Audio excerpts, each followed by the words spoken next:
નમસ્કાર પ્રણામ। આજના આ શાળા પ્રવેશોત્સવ અને કન્યા કેળવણી મહોત્સવમાં આપ સર્વનું હાર્દિક સ્વાગત કરતા હર્ષ આનંદ સાથે ગૌરવની લાગણી અનુભવીએ છીએ। એક નવી સવાર, એક નવી શરૂઆત, એક નવી સવાર, એક નવી શરૂઆત, નવા સ્વપ્નો, નવો ઉમંગ, નવી વાત।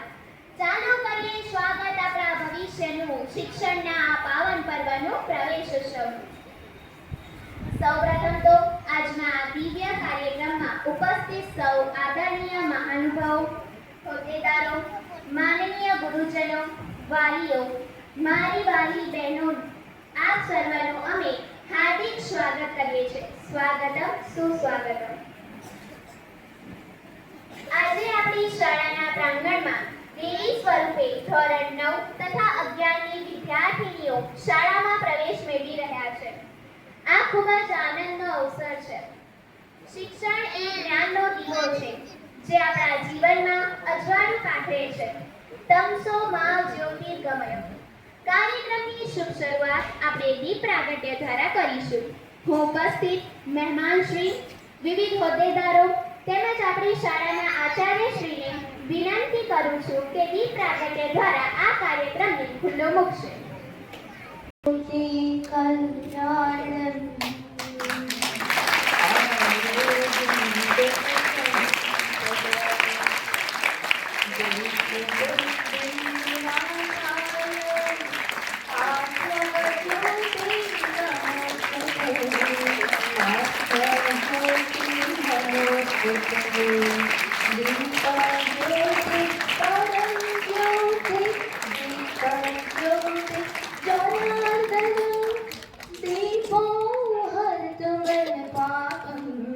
दीप ज्योति नमोस्तुते।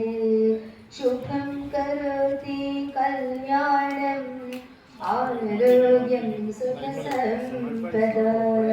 द्वेषबुद्धि विनाशाय आत्मा ज्योति नमोस्तुते। आत्मा ज्योति नमोस्तुते। ઈશ્વરની આરાધનાથી કાર્યક્રમને આગળ વધારીશું।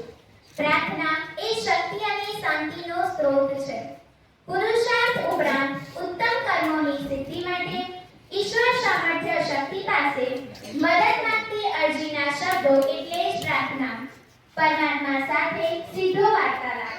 તો હવે કાર્યક્રમને આગળ ધપાવતા હું ધોરણ 11ની વિદ્યાર્થીનીઓને પ્રાર્થના ગાન કરવા માટે આમંત્રણ આપું છું। આપણે સૌ પ્રાર્થનામાં જોડાઈશું। પ્રાર્થનાના શબ્દો છે, હે માં સરસ્વતી।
જુદી ને રિવાજ સાવ નોખા, અમારી મન તો કેવળ શબ્દો જ કંકુને ચોખા. ફૂલ નહીં તો ફૂલની પાંખડી સ્વરૂપે આપણે આપણા મહેમાન શ્રીનું પુષ્પગુચ્છ, ડાયરી અને પેન આપીને હાર્દિક સ્વાગત કરીશું. હવે સૌપ્રથમ કાર્યક્રમના મુખ્ય અતિથિ પ્રવીણભાઈ ચૌધરી કલેક્ટર સાહેબ શ્રીનું સ્વાગત કરશે કેળવણી મંડળના નવનિયુક્ત પ્રમુખ શ્રી રમેશભાઈ પટેલ.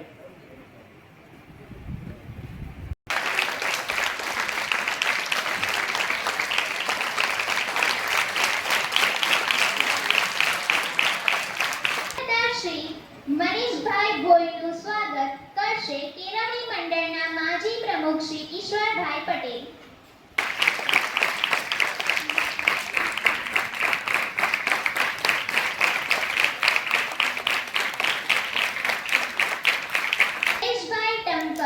ચેરમેન શ્રીનું સ્વાગત કેપી પટેલ. સીડીએસ વિભાગના સીડીપીઓ શ્રી વંદનાબેન ચૌહાણનું સ્વાગત કરશે બીવી પટેલ કન્યા વિદ્યાલયના આચાર્ય શ્રી અંજના મેડમ.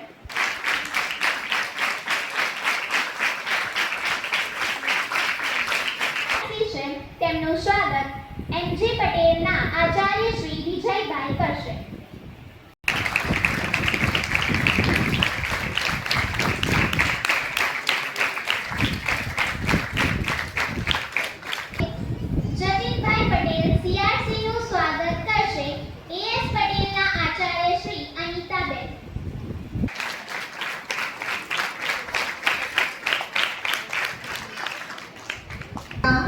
પ્રમુખ શ્રી રમેશભાઈ પટેલનું સ્વાગત, રમેશભાઈ પટેલ સાહેબ શ્રીનું સ્વાગત નિકુંજભાઈ કરશે.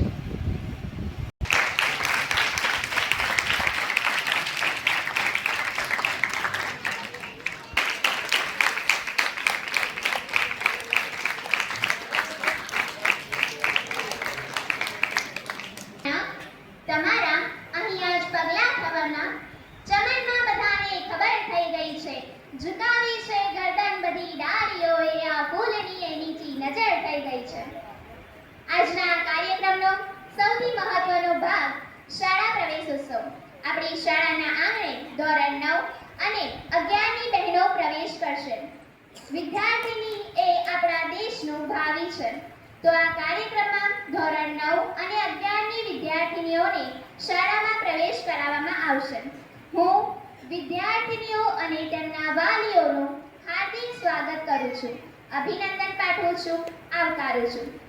નાનકડા પગલાં ને મોટા સપના, નાનકડા પગલાં ને મોટા સપના, શિક્ષણનો માર્ગ, ઉજ્જવળ ભવિષ્યની રચના. હવે હું આદરણીય મહાનુભાવોને વિનંતી કરું છું કે તેઓ નવો પ્રવેશ મેળવનાર બાળકોને આવકારે અને તેમને શૈક્ષણિક કીટ, ભેટ અને પુરસ્કાર અર્પણ કરે. સૌ પ્રથમ આંગણવાડીના નાના ભૂલકાઓને આગળ આપશે.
Yeah.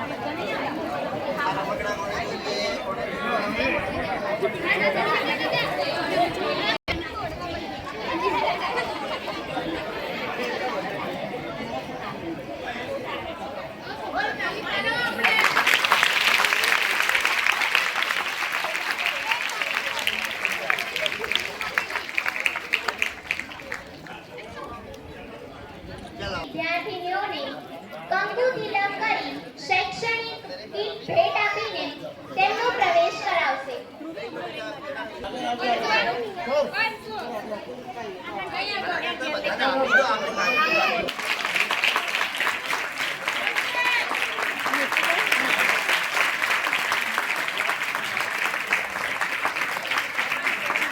તેઓને કંકુ તિલક અને ભેટ આપીને પ્રવેશ કરાવાય છે.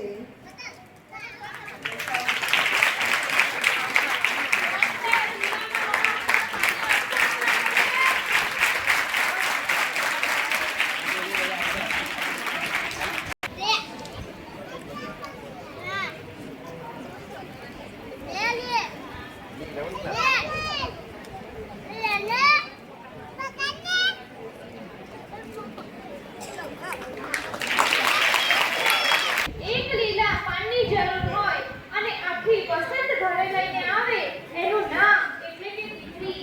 બેટી બચાવો બેટી પઢાઓનો મંત્ર સાકાર કરવા માટે કન્યા કેળવણી પ્રોત્સાહન આપવા અમારી શાળાની વિદ્યાર્થીની સનમબેનને હું વિનંતી કરીશ કે આ પ્રસંગ અનુરૂપ પોતાનું વક્તવ્ય રજૂ કરે.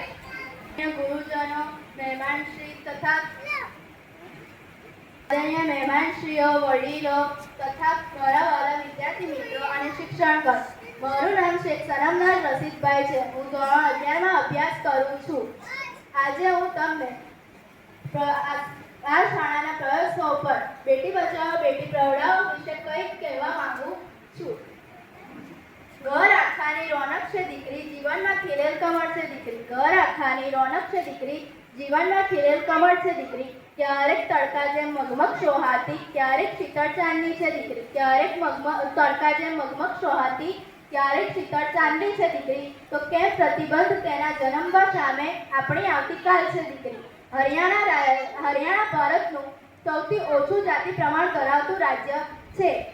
તે રાજ્યમાં 1000 પુરુષોએ દીકરીઓનું પ્રમાણ માત્ર 775 જેટલું જ છે. આ ખૂબ જ ચિંતાજનક વાત છે. સમગ્ર ભારતમાં દીકરીઓને શિક્ષિત બનાવવા અને દીકરી ભ્રૂણ હત્યા દૂર કરવા માટે આપણા પ્રધાનમંત્રી શ્રી નરેન્દ્ર મોદીએ 22મી જાન્યુઆરી 2015ના રોજ દીકરી બેટી બચાવો બેટી પઢાઓ યોજના શરૂ કરી હતી.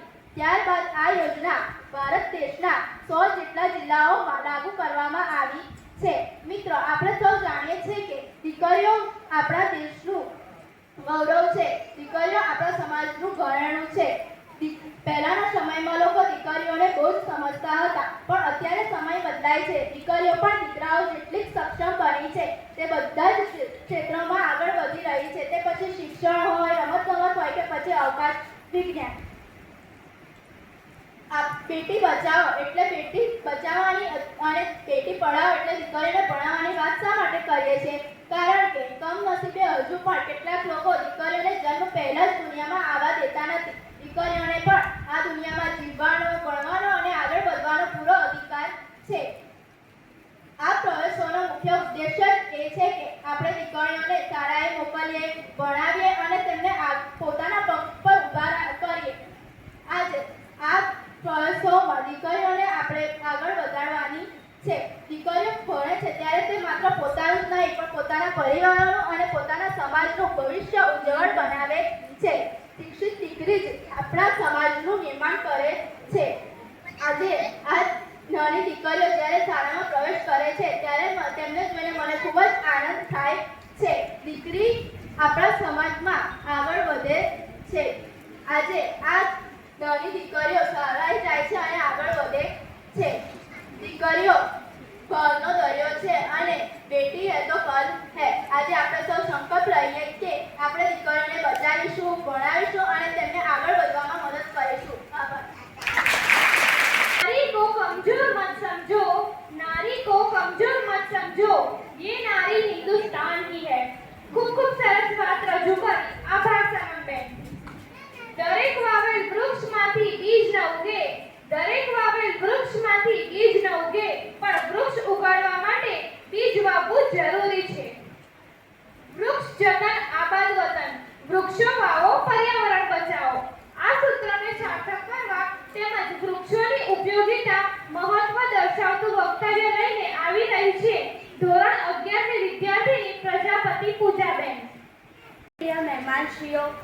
ગુરુજનો, વડીલો, મારા વાલીઓ અને મારી વાલી મિત્રો.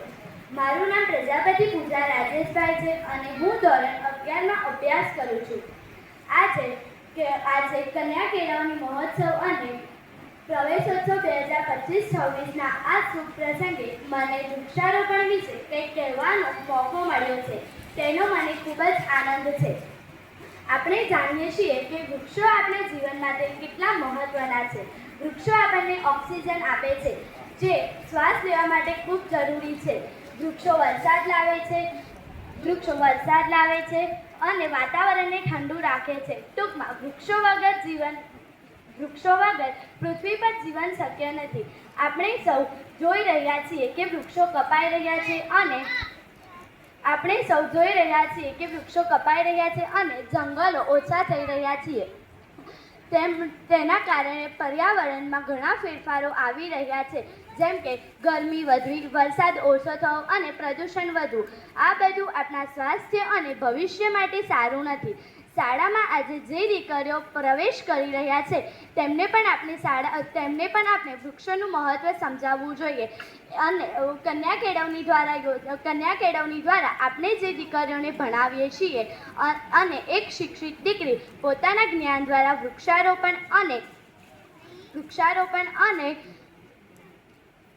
વૃક્ષારોપણના સંદેશાને સમાજમાં ફેલાવે છે. ચાલો આપણે સૌ ભેગા મળીને વધુને વધુ વૃક્ષો વાવીએ અને પૃથ્વીને હરિયાળી અને સ્વચ્છ બનાવીએ.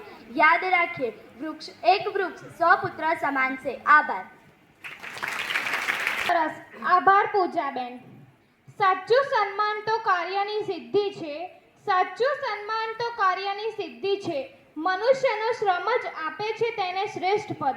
જે પરિશ્રમ કરે છે તે જ સન્માનને પામે છે. હવે આપણે એવા બાળકોનું સન્માન કરીશું જેમણે શૈક્ષણિક અને સહશૈક્ષણિક પ્રવૃત્તિઓમાં ઉત્કૃષ્ટ દેખાવ કર્યો છે, જે આ શાળાના ચળકતા સિતારા છે, જેઓ આ શાળા અને ખંભાતનું ગૌરવ છે. આપણી શાળામાંથી જ્ઞાન સાધનાની પરીક્ષા પાસ કરેલ વિદ્યાર્થીઓને મહેમાનશ્રી દ્વારા ઇનામ આપીને પ્રોત્સાહિત કરાશે. તો હવે હું આપણા પ્રવીણભાઈ ચૌધરી કલેક્ટર સાહેબશ્રીને વિનંતી કરીશ કે તેઓ આવે અને શ્રુતિબેનનું ઇનામ આપીને તેમને સન્માનિત કરે.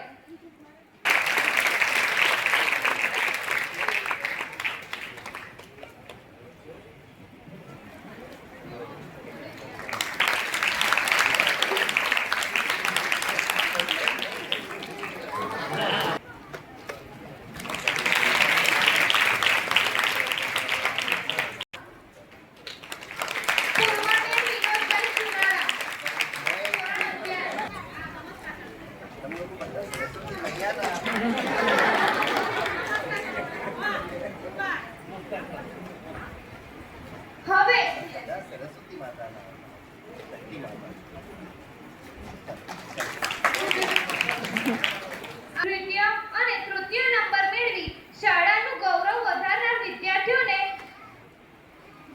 મહેમાનશ્રી દ્વારા ઇનામ અપાશે. મામલતદાર સાહેબને વિનંતી કે વિદ્યાર્થીનીઓને ઇનામ આપી પ્રોત્સાહિત કરે. શર્મા કેતવીબેન મુકેશભાઈ ધોરણ 9માં 94% મેળવે છે.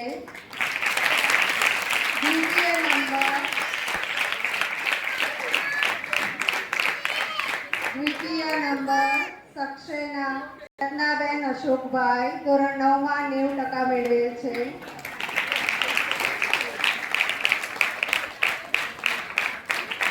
તૃતીય નંબર પ્રજાપતિ હેમાક્ષી મોહનભાઈ ધોરણ 9માં 84% મેળવી શાળાનું નામ વધારે છે.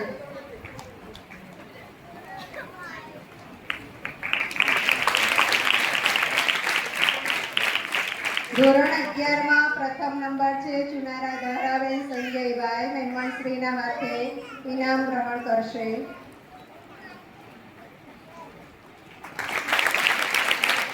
દ્વિતીય નંબર સોલંકી જયશ્રીબેન ખોડાભાઈ.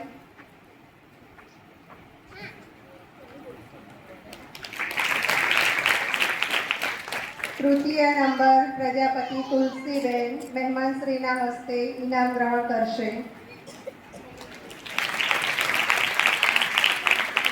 મહેમાનશ્રીનો ખૂબ ખૂબ આભાર. કાર્યક્રમને આગળ વધારતા કેળવણી મંડળના મંત્રી શ્રી જસભાઈ સાહેબને વિનંતી કે તેઓ કાર્યક્રમને અનુરૂપ ઉદ્બોધન કરશે. નમસ્કાર.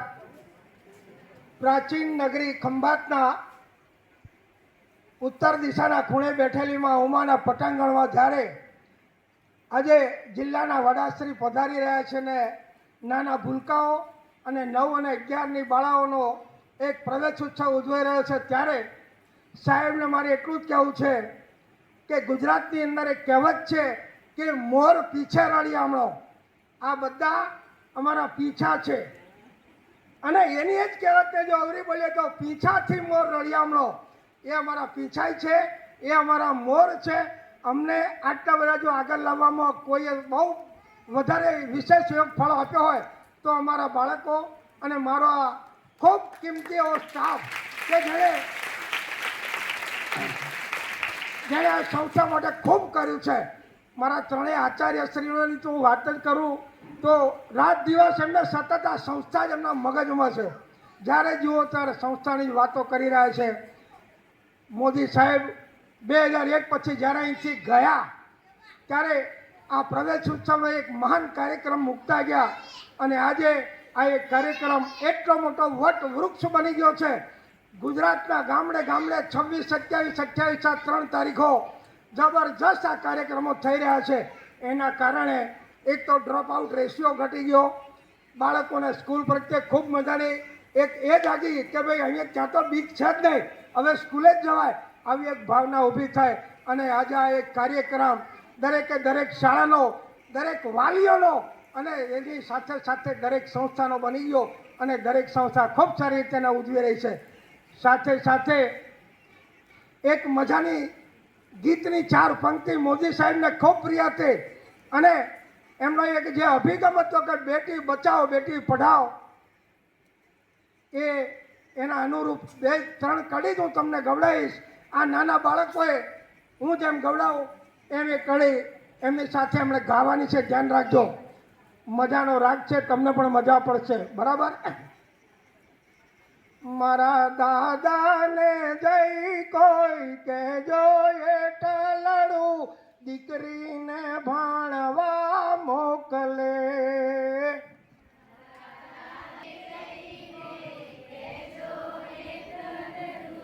દીકરીને ભણવા એ મારા વીરાને જઈ કોઈ કહેજો એટલું બેનીને ભણવા મોકલે. મારા વીરા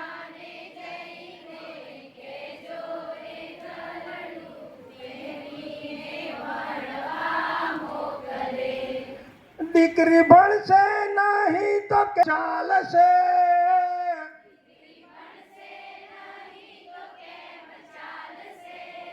સદા ભણતરની ખોટ એને હાલશે. સદા માટે કરું વિનવણી વારંવાર હું દીકરીને ભણવા મોકલો. મારા દાદાને જઈ કોઈ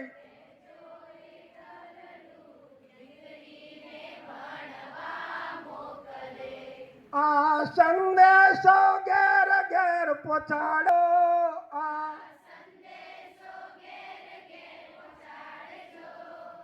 આ દીકરીનો કાગળ વંચાવજો.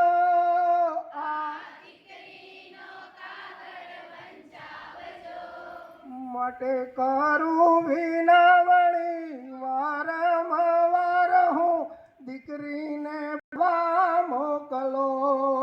મારા દાદા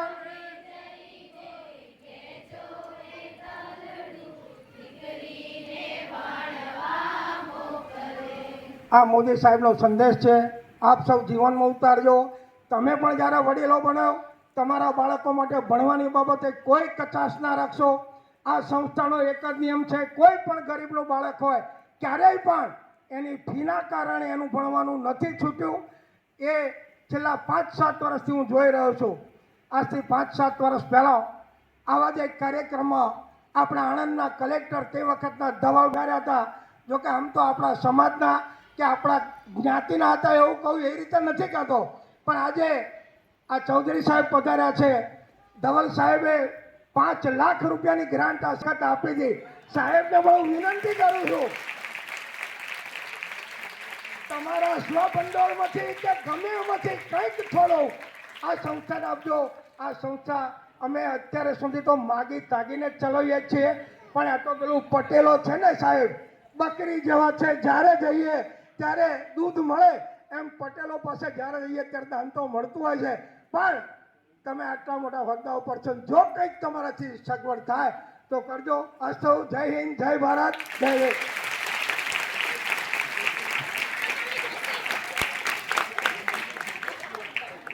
આભાર શ્રી. આજના આ શુભ પ્રસંગે આપણને સૌને પ્રેરણા આપવા માટે આદરણીય મહાનુભાવો ઉપસ્થિત છે. હું આજના કાર્યક્રમના મુખ્ય અતિથિ શ્રી કલેક્ટર સાહેબ પ્રવીણભાઈ ચૌધરી સાહેબ શ્રીને વિનંતી કરું છું કે તેઓ શ્રી પોતાના પ્રેરક ઉદ્બોધનથી આપણને સૌને માર્ગદર્શન આપશે.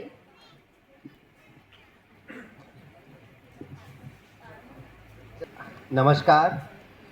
આજરોજ જે ખંભાત શહેરમાં અને આમ તો આખા રાજ્યમાં શાળા પ્રવેશોત્સવની શરૂઆત થઈ છે, પણ મને અહીંયા ખંભાત જે આટલું પ્રાચીન સિટી છે, એન્શિયન્ટ સિટી છે, જેની વિરાસત અને હેરિટેજ આટલી જૂની છે, અહીંયા આવવાની તક મળી. આના માટે હું એક તો ગૌરવની લાગણી અનુભવું છું. અત્રે ઉપસ્થિત કેળવણી મંડળના પ્રમુખશ્રી, કેળવણી મંડળના તમામ સભ્યો, ચારેય સંકુલોના આચાર્યશ્રીઓ, તમામ શિક્ષકો, જે વિદ્યાર્થીઓ, નવા પ્રવેશ પામનાર વિદ્યાર્થીનીઓ, 9મી અને 11મીમાં, આ ઉપરાંત બાલવાટિકામાં પ્રવેશ પામનાર વિદ્યાર્થીઓ, એમના વાલીઓ, આપ સૌને મારા નમસ્કાર. ખૂબ વાતો થઈ છે શાળા પ્રવેશોત્સવ શા માટે. આપના દેશના વડાપ્રધાનશ્રી જ્યારે અહીંયાના મુખ્યમંત્રી હતા ત્યારે આ શરૂઆત કરી. જે તે સમયે ગુજરાત સરકાર માટે સૌથી મોટી પડકાર હતી નામાંકન ખૂબ ઓછું થતું હતું. ઘણા વિદ્યાર્થીઓ, ઘણા બાળકો સ્કૂલમાં એડમિશન પણ લેતા નહોતા. આ આજથી 20-25 વર્ષ જૂની વાત છે. પણ જ્યારથી મોદી સાહેબે વડાપ્રધાનશ્રી આ શરૂઆત કરી, આજે આપણને ગર્વ થાય છે કે નામાંકનમાં ગુજરાત ઓલરેડી 99%થી ઉપર, 99%થી ઉપર, લગભગ 100% નામાંકન આજે ગુજરાતમાં થાય છે. પણ હજુ અમુક ક્ષેત્રે, શિક્ષણની ક્વોલિટીના ક્ષેત્રે હજી ઘણું બધું કરવાની જરૂર છે. બાલિકાના શિક્ષણનો આટલો સરસ ગીત ગાયું અત્યારે શિક્ષકશ્રી. તો બાલિકાના શિક્ષણ માટે આમ તો મારા સ્પીચ રિપીટેટિવ હોય છે. કોઈ પણ હું કન્યા શાળામાં જાઉં તો સેમ સ્પીચ આપું છું, પણ આનું કારણ છે મારા જીવનમાં ખૂબ ઇમ્પોર્ટન્ટ રોલ છે મારી મોટી બહેનોનો. મારે 2 મોટી બહેનો છે અને એમની સ્ટોરી પણ ખૂબ ઇન્સ્પાયરિંગ સ્ટોરી છે. કેમ કે હું આવા સમાજથી આવું છું જે ચૌધરી સમાજ. અત્યારે બેન બેટી બચાવો બેટી પઢાઓનો સ્પીચ આપ્યો. આમાં હરિયાણાની વાત કરી. હરિયાણામાં 775 જ્ઞાતિ દર છે કે 1000 છોકરાઓ સામે 775 છોકરીઓ. તો રાજસ્થાનની પણ પરિસ્થિતિ લગભગ આ જ છે અને કારણ છે અમારું સમાજ, મેઇનલી જે ચૌધરી સમાજ. હરિયાણામાં પણ 100% મોટા ભાગે જાટ સમાજ છે. તો અમારા સમાજમાં જે તે સમયે મોસ્ટલી 10મું ધોરણ ભણી લીધું એટલે લગન કે ભાઈ ક્યાં સુધી ભણાવશો, 10મું થઈ ગયું, હવે શું કરવાનું છે તમારે, તમારે હવે શું, હવે તો લગ્ન કરાવો. 15ની થઈ ગઈ છોકરી, 14ની થઈ ગઈ છોકરી. આ પરિસ્થિતિ આજથી 20-25 વર્ષ પહેલાં મારા ગામમાં, મારા જિલ્લામાં અને બેસિકલી આખા રાજસ્થાનમાં જાટ સમાજની હતી. પણ મારા જીવનમાં મારી માતા અને મારી બહેનોનો આટલું મોટું ફાળો છે. આજે હું કોઈ પણ જે જગ્યા છું, મેઇનલી એમનો જ કોન્ટ્રીબ્યુશન છે. જ્યારે મારી બંને બહેનો 10મી અને 9મા ધોરણમાં હતી ત્યારથી મારા વડીલોએ જે દાદા દાદી નાના નાની બધા પાછળ શરૂ થઈ ગયા કે ભાઈ દબાણ શરૂ કે ભાઈ લગ્ન કરાવો, શું ભણાવવાનું છે, શું કરાવો છો, ભણાવીને શું કરશો, લગ્ન કરાવો, બસ એક જ સ્ટોરી શરૂ થઈ હતી. પરંતુ મારી મમ્મીએ આખો દબાણ ફેસ કરીને પણ નક્કી કર્યું કે નહીં ભાઈ મેં નહીં ભણી શકી પણ મારી દીકરીઓને તો હું ભણાવીશ જ. ત્યારે નાના સ્વપ્ન હતા કે ભાઈ કંઈ પણ જે ગ્રેજ્યુએશન થઈ જાય તો ગ્રેજ્યુએશન, પહેલાં જે તે સમયે આ જ સપના હતા. પરંતુ જ્યારે મમ્મીએ આ લડત આપી વડીલોને, સમાજના અગ્રણીઓને, ઇનફેક્ટ સમાજના અગ્રણીઓએ પણ આજ એક જ રટણ હતું કે ભાઈ લગ્ન ક્યારે કરાવશો. પણ મમ્મીએ જે લડત આપી અને નક્કી કર્યું કે મારી દીકરીઓને હું ભણાવીશ, ત્યારે અમુક લોકો કહેતા પણ હતા કે શું કલેક્ટર એસપી બનાવશો. આજે હું તમને જણાવતા મને ખૂબ ગર્વ લાગે છે, ગર્વ અનુભવું છું. મારી બંને બહેનો કલેક્ટર અને એસપી જ છે અત્યારે.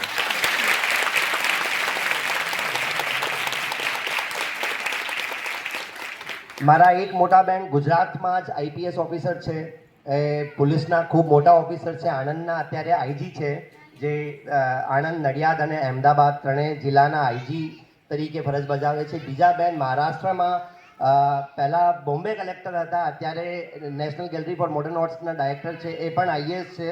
અને હું આ બંને બહેનોની પ્રેરણાથી જ આમ તો મેં આઈઆઈટીમાં ભણ્યો છું, એરોસ્પેસ એન્જિનિયરિંગ કરી છે મેં, પણ બંને બહેનોની પ્રેરણાથી જ મેં યુપીએસસી ક્લિયર કર્યું, આઈએએસમાં આવ્યું.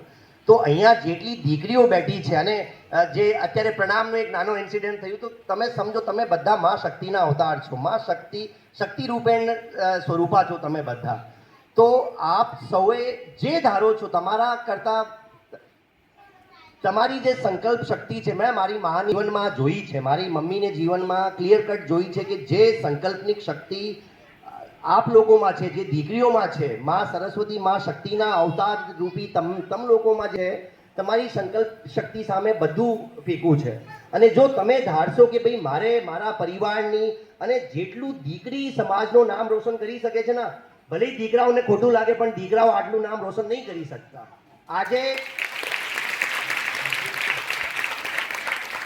આજે રાજસ્થાન પરિવારની એક અલગ ઓળખ એટલા માટે છે કે અમે ત્રણેય ભાઈ બહેન, અમે ત્રણ સગા ભાઈ બહેન અત્યારે આઈએએસ આઈપીએસ છીએ, પણ છતાંય મને કોઈ નહીં ઓળખતો, મારી બંને બહેનોને જ ઓળખે છે બધા. તો તમે જે ધારશો, તમે અને મોટા સ્વપ્ન જુઓ. અમે તો ખૂબ નાના સ્વપ્ન જોતા હતા, છતાંય ઈશ્વરની કૃપાથી અને મા બાપના કર્મોથી કદાચ આ જગ્યા પહોંચી ગયા. પણ સ્વપ્ન મોટા જોવાનું, સ્વપ્ન ક્યારે પણ નાના નહીં જોવાના. બધી દીકરીઓને મારી રિક્વેસ્ટ છે, આપ લોકો ધારશો કે ભાઈ મારે મારા પરિવારના જીવન સ્તરને, મારા સમાજ માટે મારે કંઈ કરવું છે, મારે આ બનવું છે. અને જે પણ કોઈ એક આઈએએસ એકમાત્ર પોઝિશન છે નહીં, આપ ઉપરાંત પણ, કેમ કે આપણો બંધારણ તો આવું પણ કહે છે કે આપણે જે કામગીરી કરવાની છે શ્રેષ્ઠતા સાથે કરવાની છે. આ મૂળભૂત ફરજ છે આપણી. જે આર્ટિકલ 51માં લખેલું છે બંધારણના અનુચ્છેદ 51માં કે આપણે સ્ટ્રાઇવ ફોર એક્સિલન્સ, બધા ભારતીયનો કર્તવ્ય છે કે જે કામ કરીએ એક્સિલન્સ સાથે કરીએ. તો મારા બધા વાલીઓને ખાસ અપીલ છે કે શિક્ષકો તો શાળામાં 100% બાળકના શિક્ષણ ઉપર ધ્યાન આપે જ છે, પણ વાલીઓ પણ આટલું જ ધ્યાન જો ઘરે આપે અને દિવસમાં અડધો કલાક કાઢીને બાલિકાઓના શિક્ષણ ઉપર ચોક્કસ તમે ધ્યાન આપશો તો ડેફિનેટલી, કેમ કે અત્યારે જે ભારતનું ભાવિ છે, જે 2047 સુધીમાં આપણે વિકસિત ભારતનું બનાવવાનું છે, તો વિકસિત ભારત બનાવવા માટે આ જ દીકરીઓ અત્યારે જે બેઠા છે, આ દીકરીઓનું કેટલું મોટું ફાળો રહેવાનું છે આપણે વિચારી શકીએ. કેમ કે 2047 સુધીમાં એ બધા વર્કિંગ ફોર્સમાં હશે, એ બધા જે તે સમય 2047માં વર્ક પોપ્યુલેશનમાં હશે. કંઈક ના કંઈક વ્યવસાય, કંઈક ના કંઈક જોબ, કંઈક ના કંઈક એ બધી દીકરીઓ જે તે સમયે કરશે. તો મારો આપ બધા વાલીઓને રિક્વેસ્ટ છે, પોતાની દીકરીના શિક્ષણ માટે ખૂબ અંગત રસ રાખે. અને જે શાળાના ઇન્ફ્રાસ્ટ્રક્ચરની વાત હતી, એ ભલે મારી સાથે થોડી બદમાશી કરી છે, મેં ઓલરેડી ક્લિયર કરી દીધું હતું, પણ કોઈ નહીં, ઇન્ફ્રાસ્ટ્રક્ચરમાં અહીંયા શાળામાં કંઈ ઘટે નહીં, અને કંઈ ઘટશે તો વહીવટીતંત્ર અને સરકાર પડકે ઊભી જ છે, કંઈ પ્રશ્ન નથી. બાકી અગેન ફરીથી મા શક્તિને નમન કરતા બધી દીકરીઓને મારા ખૂબ ખૂબ આશીર્વાદ. બધા વાલીઓને મારી રિક્વેસ્ટ કે પોતાની દીકરીને જેટલું દીકરાના શિક્ષણ ઉપર ધ્યાન આપીએ છીએ, આના કરતાં વધારે ધ્યાન દીકરીના શિક્ષણ ઉપર આપો, કેમ કે એ ફક્ત એક પરિવારની, એ કદાચ 2 પરિવારના આખા જીવનને પરિવર્તિત કરી શકે છે. તો પ્લીઝ બસ આટલું કહીને હું વિરમું છું. ભારત માતાની જય જય જય કરવી જોઈએ. મહાન શ્રીનો ખૂબ ખૂબ આભાર. શબ્દોને સાચા સ્વરૂપે પામવા મૌનને આકાર હોવો જોઈએ. શબ્દોને સાચા સ્વરૂપે પામવા મૌનને આકાર હોવો જોઈએ. મિલનનો અંત આવે પડે દિલથી આભાર હોવો જોઈએ. તો આજના કન્યા કેળવણી મહોત્સવ અને શાળા પ્રવેશોત્સવ 2025ના આ કાર્યક્રમની આભાર વિધિ માટે અમારી શાળાના શિક્ષિકા મેડમ શ્રી જાગૃતિબેન પટેલને વિનંતી કરીશ કે તેઓ આ કાર્યક્રમની આભાર વિધિ કરે. જાગૃતિ મેડમ.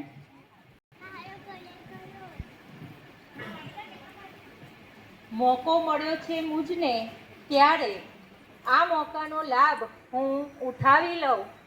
સૌ પ્રથમ કુદરતનો, પછી આપ સૌનો આભાર માની લઉં. ઋણ તો ચૂકવી શકતી નથી, આપ સૌનો પણ આભાર માની આપ સૌને વધાવી લઉં. મિત્રો, આમ તો જીવનમાં ઘણા બધા ઉત્સવ આવે છે, પણ શાળા કક્ષાની વાત કરીએ તો શાળામાં કન્યા કેળવણી અને શાળા પ્રવેશોત્સવ એટલે શાળાનો સૌથી પહેલો અને અનેરો ઉત્સવ, જેમાં પ્રવેશ મેળવનાર બાળકો તો શાળારૂપી બાગના સૌરભમય પુષ્પની નાજુક કળી છે.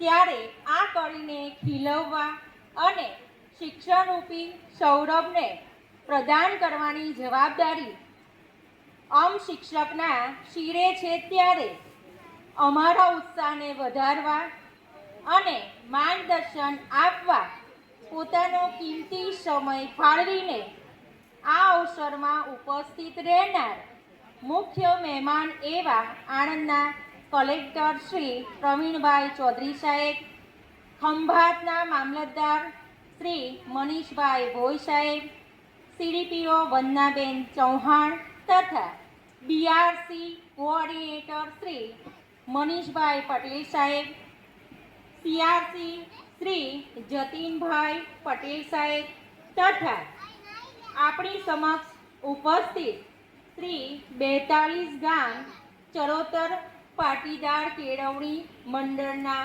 પ્રમુખ શ્રી રમેશભાઈ પટેલ તથા મંડળના હોદ્દેદારો તથા અમારી સંસ્થાની શાળામાંથી પધારેલ આચાર્યશ્રીઓ, સ્ટાફ મિત્રો, આપણા આજના કાર્યક્રમમાં ઉપસ્થિત વાલીગણ, આમંત્રિત મહેમાનો તથા જેમના વિના આ કાર્યક્રમ અશક્ય છે તેવા મારા વાલા વિદ્યાર્થીનીઓનો પણ શાળા પરિવાર વતી હૃદયપૂર્વક આભાર માનું છું.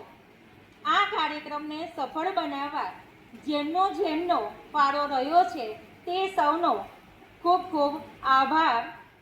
આપ આવ્યા આંગણ દીપાવ્યા એની સુહાની મહેક રહેશે.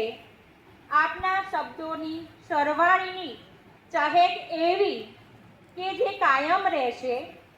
આપની હાજરીથી બાળકોનું સુંદર નામાંકન છે.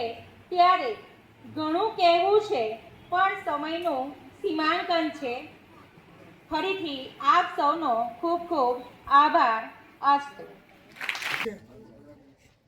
કયો છે ભૈયા? શું છે? આસોપાલવના થોડા રોપા મોટા આવે ને તો સક્સેસ રેટ વધે.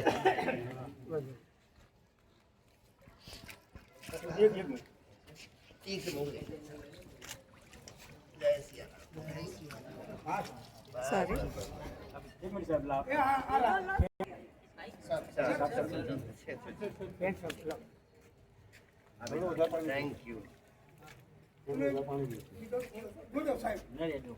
પ્રાંતનો છે.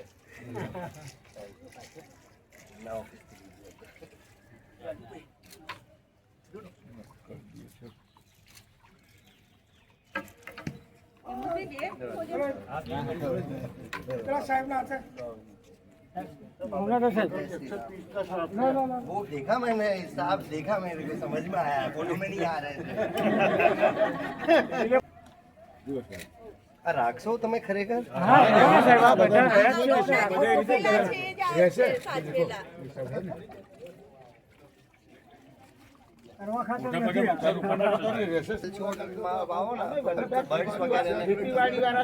બરાબર છો, પણ ફલછોડ વાવો તો બર્ડ્સ વગેરેને પણ પક્ષીઓ માટે પણ સારું.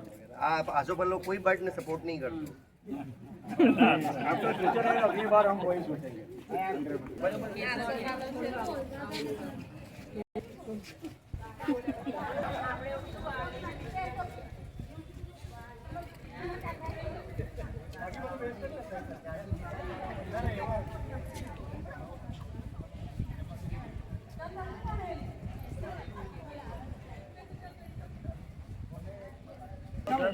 આવો સોમવાર.